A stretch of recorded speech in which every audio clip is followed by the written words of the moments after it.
Welcome to the Practice Podcast, conversations probing the nature of practice. I'm your host, Dave Fearon. In this episode, Peter Vale and I give a lot of thought and conjecture to social technical systems. Now, it sounds like something beyond normal attention, but it's not. The irony is that the social technical system of a practice and a practitioner begs our attention constantly and is the object of our attention. People, tools, social organizations, and technologies governed by computers, always in our face. So as you listen to this conversation, you're actually involved in a social technical moment. So listen in.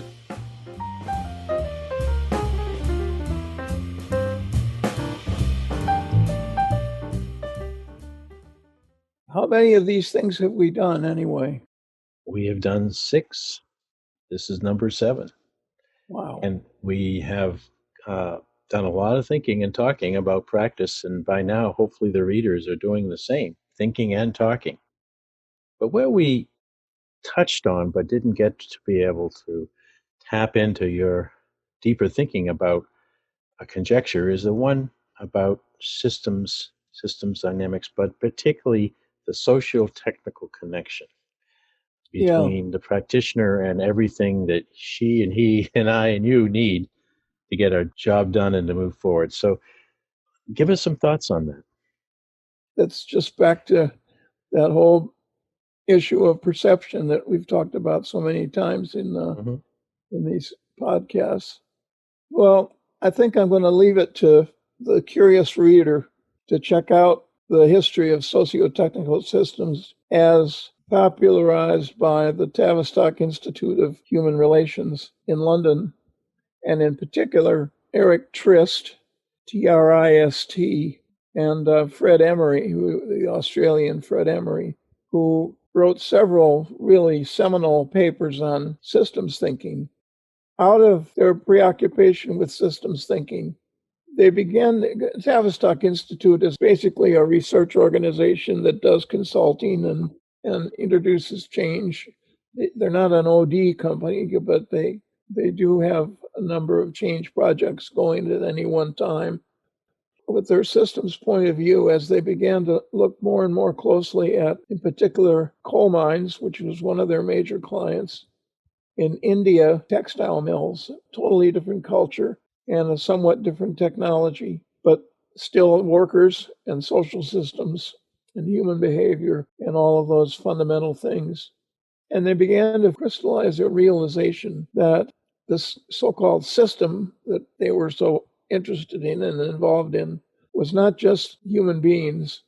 No matter what the engineers said, it was not just technology, that it was a blend or an integration or a melding of human beings and their characteristics and their needs and objectives and values, and technologies and their needs and values and characteristics, and that you couldn't, in the first instance, make a distinction between these two sets of elements, that they were in fact woven together, and that the system was this, as I use the word melding, this amazing melding of human beings and non-human systems, technologies, and physical objects, I guess, including the way rooms are set up and the way jobs are defined and so forth. And the owners of the technical side, there are 2 or 3 professions who quote unquote own the technical side. They're the specialists in designing jobs and work systems. And that includes production engineers and industrial engineers, a profession, by the way, which I had done quite a bit of work with because I had met a few at Eastman Kodak who were trained as industrial engineers but were quite fascinated by the OD variables that were being crystallized in the early and middle 60s. Motivation, work group behavior, leadership issues, And they were beginning to accept the idea that a work system was not just a highly detailed and rationalized collection of job design criteria and characteristics, that it also had to be equally considered the human beings who were in those jobs. And they took all that very seriously, and they came to our doctoral program and our senior professors at the business school. And out of that came a summer appointment for me with industrial engineers at the last year of my doctoral work. And it was a tremendous learning experience for me. Cut to the chase on this, the socio-technical ideas that had been developing in the late 50s and early 60s at the Tavistock Institute. And these ideas that these engineers, these behaviorally oriented, or you might call them humanistic industrial engineers, developing. And the work of a man named Charles Walker at Yale, who had written a book of readings called Modern Technology and Civilization, which included all of the key articles that were circulating on human behavior in organizations, not just on technology. There were a number of things going on that all of which kind of came together in this notion that the work system we're talking about is a blend of human beings and technologies. And I think what I have done, and you and I have done together, is applied a lot of this thinking to the relationship between a practitioner and his or her tools of the trade, so to speak. Right.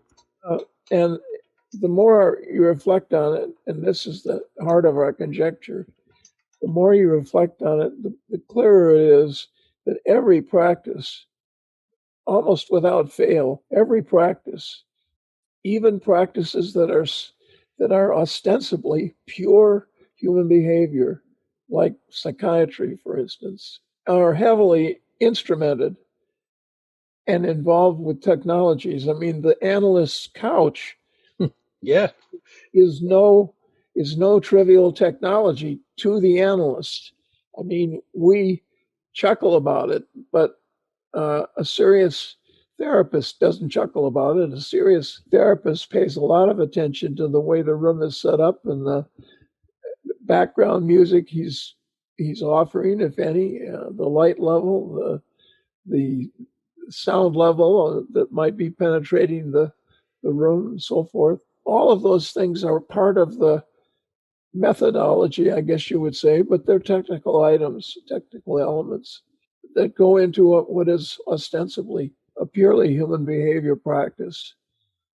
I can't think of a single practice that doesn't have its respective tools of the trade. I don't know if you can. No, not at all. No. And it goes to the fundamental definition we've been working on, or the point of departure of our thinking about context, about practice is always occurring in a moment in time, which then dictates the context and circumstances that one needs to take into account. Which are heavily technical elements. And there they are. This gives you and me a chance to be more specific about what goes on in that context and how you can adjust those circumstances to benefit practice, as would that psychologist who's checking out the office before the first client comes in. You and I have both encountered practitioners who, for whom, if the context isn't right, quote unquote right, they almost feel they can't do their job. Yeah. Not all, but plenty almost feel they can't do their job. And maybe might be another practitioner faced with the same set of circumstances who says, "Oh, shoot, we can make this work." But it depends very heavily on the practitioner's attitude toward himself or herself and this system that they are part of. But anyway, I guess we're in agreement that practice is a socio-technical phenomenon.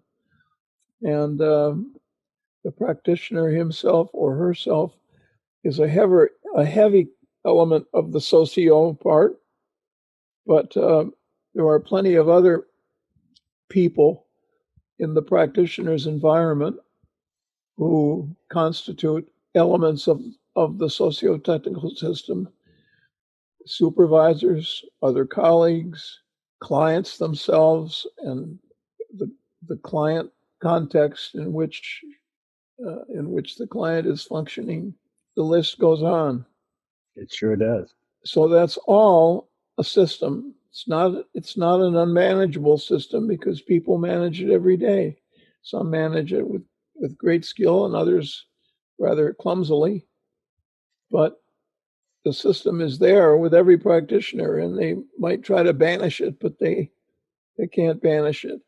They might try to control it, and some practitioners are legendary in their preoccupation with controlling the whole system. Barbra Streisand is famous for that. Diva. Michael Jackson, I think of. There are plenty of others who are. Rudolph Nureyev. It's a conductor of the Chicago Symphony. I'm trying to remember Rudolph. Anyway, is famous for having everything to be just right in order to perform the music successfully. So obsessiveness is not a foreign element for many practitioners. But on the other hand, there are other practitioners, and you think of golfers who are pretty casual about how things are set up, don't seem to care too much about everything having to be just right. I think, by the way, I'm breaking your train of thought here, but I go back to that original thinking about practice, and the key word there was the intention to achieve results. Now, intention itself can be minor, weak, maybe, we'll see, all the way up to a very high bar that one sets oneself to perform at the level of excellence, however that's defined. Yeah. So the folks we're talking about, if your intentions are relatively light, then I assume that the context, the tools, the technology may or may not work. It's okay, we can get through it. But I can think of an instance in my story when my intention to be an effective teacher was very high indeed, and I stepped into my first classroom in a public campus of Connecticut College, and the room was horrible. It had the old armchair jet desks. It had blackboard curtains still on the windows from World War II. It had a blackboard and chalk, and I don't like blackboard chalk. And the floors weren't clean. On and on it went. And I almost threw, because I had just moved down from a campus where everything was nice and spiffy. And I almost walked away, which 30 years later plus, I'm very glad I didn't. And I must say, all those conditions were very much improved. But what I did then is I said, okay, let's learn from this, folks. Let's look around. How could you be seating more comfortably in order to learn? How could you ignore some of the horrible graffiti from the 1920s that are written on the arm of your desk so we can concentrate? And we used that crummy classroom as an example. And when I was in school with you, the conditions weren't all that much more elegant at that flagship university either, were they? But we talked about making do, and then we made it work. Yeah, I remember it vividly. I wonder if I could kind of bring this particular focus of practitioners being so deeply embedded in the tools of their trade and the systems with which they are integrating themselves. If I could bring this kind of to a close with a kind of a maybe a little bit far-fetched, I hope not, quotation from the astronaut Michael Collins. Mm-hmm. He was the astronaut who stayed up in the command module while Armstrong and Aldrin went down to the surface of the moon. And he's quoted in a book that Norman Mailer, the novelist, wrote about the Apollo program called Of a Fire on the Moon. Magnificent book. And maybe only an artistically sensitive novelist could have heard Collins for the meaning that it had for him and bothered to write down the quote and make sure he used it in his almost 500-page book. The quote reads as follows. This is Michael Collins speaking. Those fuel cells are funny things. It's not that they either work or don't work. They are like human beings. They have their little ups and downs. Some of them have bad days, and then they sort of cure themselves. Others are hypochondriacs.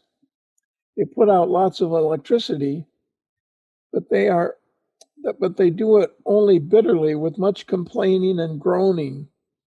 And you have to pat them and talk to them sweetly. For any who are interested, that appears on page 239 and 240 of Mailer's book, Of a Fire on the Moon. You have to pat them and talk to them sweetly. Well, who ever heard of one of the most sophisticated pieces of technology that was ever invented being patted and talked to sweetly? Well, who had heard of it is a practitioner who's sensitive to the interaction between himself and the technology that he is operating. So makes it even more compelling when you realize that fuel cell, or those fuel cells he was talking about, were the ones that they were relying on to get back to Earth after they came off the moon. So I would be really speaking very kindly to those fuel cells at that moment. It's the do or die of the mission. Yeah. And he's patting them and talking to them sweetly. It reminds me of some famous musicians who have a violin that is so important to them that it's priceless. I also remember Willie Nelson's autobiography, in which he talks about that guitar, and he's just recently decided not to go back out on the road another year. But that guitar was with him from the time he was in his early, maybe 10 or 11 years old. Yeah. And when I watched him in concert a few years back, I noticed that the part underneath the strings where the fingers go through and strum was basically wearing down from tens of hundreds of thousands of strokes that man used. But the connection between Willie and that guitar is part of his magic. Don't you agree? Oh, yes. And you're reminding me of the 1972 Olympics in Munich, which was famous for the terrorist attack. Mm-hmm. But another thing that happened in that Olympics was that Bob Seagren, who had done his collegiate career, I believe, at USC, was our premier pole vaulter, and he was supposedly a lock for the gold medal in the pole vault. And at the last minute, his pole was disqualified, and he had to jump with a backup pole. And on television and watching it, Jim McKay interviewed him after the competition, where he had only gotten the silver medal, and asked him if the requirement that he jump with the backup pole had anything to do with him getting just the silver medal. And Seagren's answer, and this is a direct quotation, Seagren's answer was to Jim McKay, "Well, Jim, a pole is a very personal thing to a pole vaulter." I think that makes the point. It makes the point. And if that doesn't make the point, how about this one? Harvey Phillips, who was the principal tubaist of the New York Philharmonic and was famous for a number of things, but most famous in my mind for having organized a Christmas concert in Rockefeller Center for 300, count them, 300 tubas. And we've made the points, and now let's think a bit out loud how recognizing this melding and this personalization, if you will, of critical aspects of technology is under the control, if it is under the control of the practitioner herself. Or is it a natural thing? Well, I hope it's under some control, in the sense that the practitioner has plenty of latitude to in the interaction that he or she has with the technology and with its characteristics. The practitioner has, and so it's a system of semi-control and intervention, not just a purely natural phenomenon that has its own life, and the practitioner is just one more unconscious element. And in fact, we've stressed the word consciousness several times. Yes. In that way of thinking that we've developed for the nature of practice. And I think it speaks specifically of the conscious modification and development of oneself.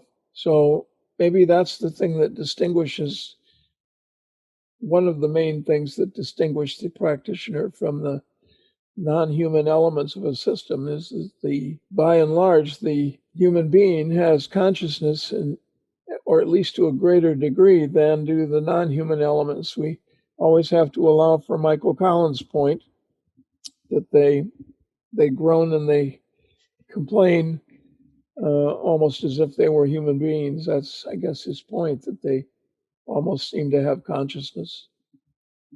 I think in the examples you've given so far, something also occurs to me, Peter, that the people who are closest to the Willie Nelson's guitar and Barbra Streisand and even the astronauts, is that we look at them as having achieved a very high level of excellence. And while we referred to excellence off and on throughout our conversations, I wonder if you have some thoughts about that. It's a pretty fluid notion, but when it's invoked, it's usually put to an example of a person and their system, external technical system, that works optimally at that moment, like the great 350-yard drive in the last hole of a golf champion. So again, the question is excellence and how working one's system within any moment of time can one understand why their quest for excellence is what tends to lift up their intentions to succeed. Well, it seems to me that every practitioner, every practice probably has its own performance requirements, and maybe some kind of a semi-invisible line, so to speak, between what is acceptable or sufficient on the one hand and what is not. And beyond successful and sufficient, it kind of goes on up from there as a practitioner becomes more and more determined to achieve a high level of effectiveness in the practice. And I suspect different practitioners vary widely on the subject of how I'm stumbling here because I'm looking for something in one of the books that I'm using. No, that's good. That last quote was great. Let's get another one on the record. Well, I wanted to talk about some of the different definitions of excellence. Okay. The classic book on excellence is the the book by Tom Peters and Bob Waterman, In Search of Excellence. Nowhere in that book that I'm aware of do they deal with the question of a problem that has come up repeatedly in our podcasts, namely that perception is all there is, so to speak. That is to say, different people see the same situation differently. And you need to be very careful in thinking about what you actually mean by excellence. As I was working on it, suddenly it came to me one time, this is a semi-wisecrack, but I think captures the point I'm making, that winning is only the thing you think winning is. This plays a little bit of a twist on the famous Vince Lombardi statement about winning is not everything, it's the only thing. And one time when he was asked if he had actually said that, his response was, "No, but I wish I had." So whatever it means, apparently had rang some bells with Vince Lombardi. But in any event, winning is only the thing you think winning is. And different people will define winning differently. Think about sports, for instance.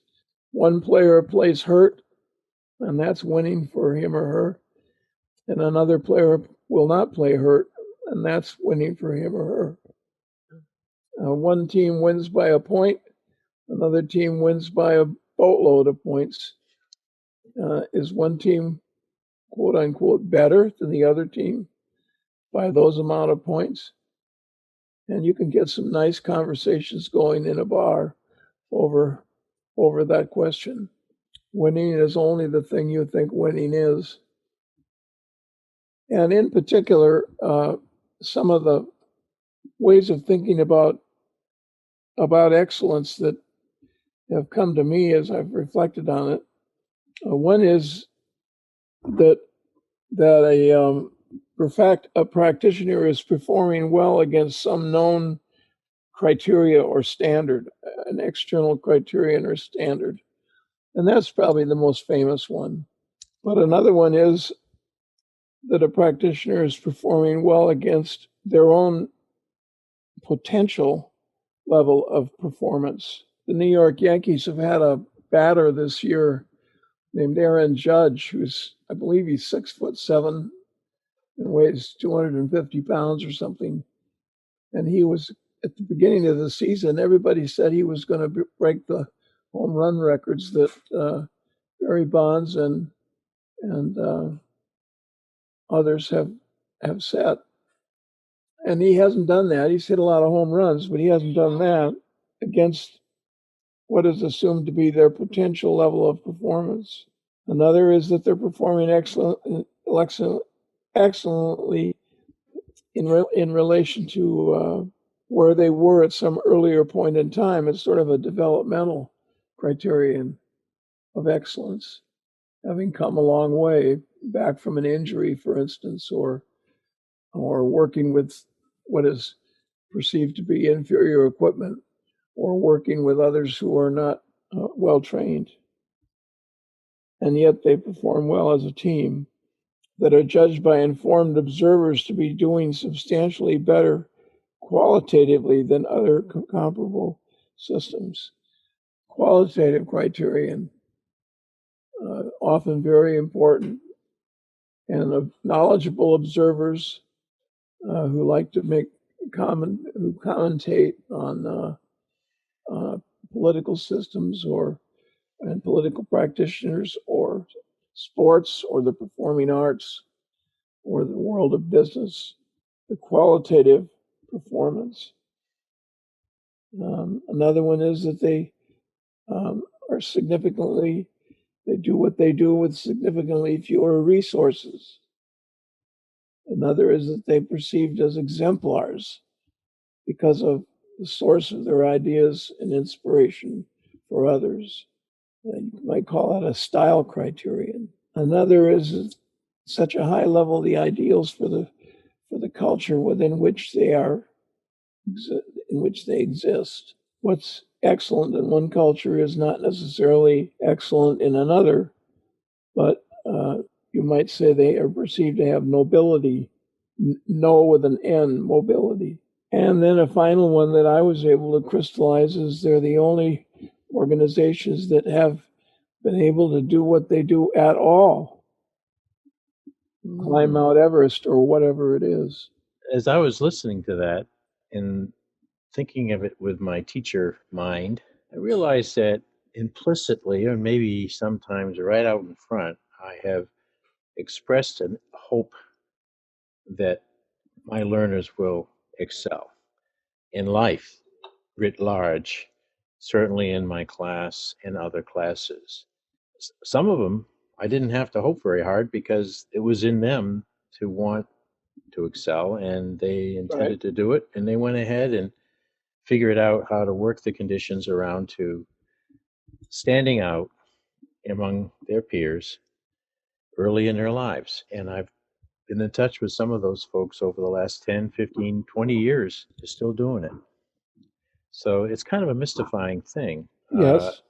Who would we not want to excel? Well, I can think of a few folks, but fundamentally, teacher or not, we really enjoy seeing people we care about excel.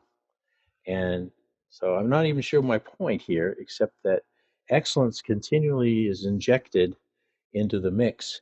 And now I hear winning is what you think winning is. Yeah. So is excellence what a person sets for herself as excelling? And be damned if everyone else is disappointed. For me, it's excellence. I think that's what it comes to, Dave. I'm doing well. I guess the way you could put it is my own personal criteria are governing. They govern. And I don't care what anybody else says. I'm doing well, or I'm doing the best I can. And you and I have both known people who say sometimes rather defensively, but they still say, I'm doing the best I can. Mm-hmm. And that counts as a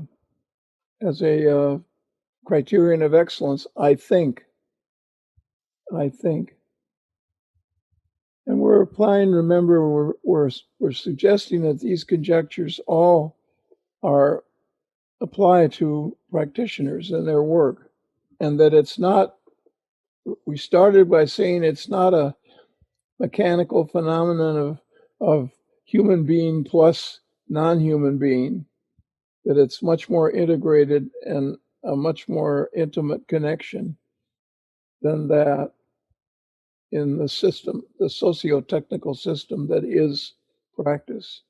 And we now are saying, I think, that the practitioner and the practitioner's own opinion of how he or she is doing is a possible criterion of excellence. And I think that has some merit myself, particularly in very complex and very difficult areas of practice, where the last one I read, that namely the practitioner is one of the few or the only one who's able to do this thing at all, counts then as a criterion of excellence. I love that one. Yeah. I know in our Westerner way of looking at life, we're always amazed at someone who has done that. We call it breakthrough, or we call it original. Yet, in proportion, if you're doing something you've never done before and you see yourself achieving that, hell with whether the rest of the world is applauding. It's a darn good feeling. Yes. You know, and I think going back again one more time to our mothership thought, changing circumstances, some of which you can control, which we've talked about today, but others that are way beyond our control can knock anyone off their block and or open up a window to a whole new way that a person can express herself suddenly. And now it's back to intention. Do you intend to get up from being knocked off the block? Do you intend to look out through that window and start to see new possibilities? We hope so, because I think we have continually gained for ourselves, you and me, more and more appreciation for the elegance of practice Mm-hmm. as it's performed by each and every individual. So we're moving back to our time clock again. We have a few more minutes or moments to kind of put a cap on this one, and soon we'll be recording the next. So, final thoughts, Peter? Well, I guess I want to come back and wondering in terms of my own internal criteria of excellence, have I or have we sufficiently captured this notion that the socio-technical system is not just socio plus technical in a mechanical way, that the characteristics of the technology and the characteristics of the practitioner meld, and that neither is the same after their interaction with each other. Oh, I love that. Yeah, that even the non-human elements, if we take that Michael Collins quotation seriously, even the non-human elements are different in certain ways from their interaction with the human beings in that practice. And it's because of their interaction with the practitioner.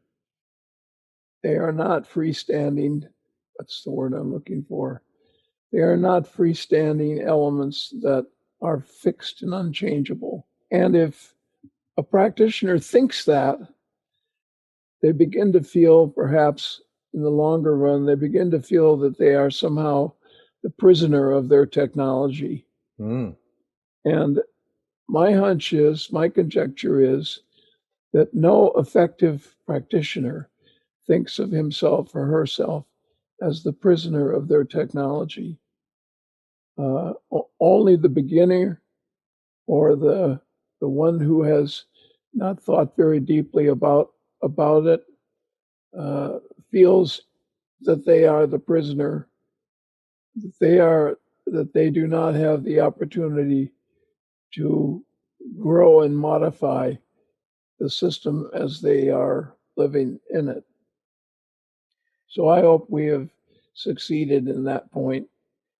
I believe you have, and I pictured a moment yesterday. I played in a charity golf tournament to raise scholarship money for Connecticut students, and I was out on the course, and over in the next fairway, I heard someone shout quite an epitaph, and then Shout what? an epitaph, and I can't say it on camera because I'm too much the gentleman. But anyway, along with shouting that, he added the club after the club, and up into the air it went, spiraling, and landed in a pond. Yes. Now, it sounds like a cartoon, but I saw it. It happened. He blamed the club for a crappy shot, I guess. So I wouldn't want to play golf with that guy. So I think we brought this together very nicely, and I look forward to what we're going to do next. But in the meantime, thank you for hanging with us here and making this particular 45 minutes pretty magical. Thank you, Dave.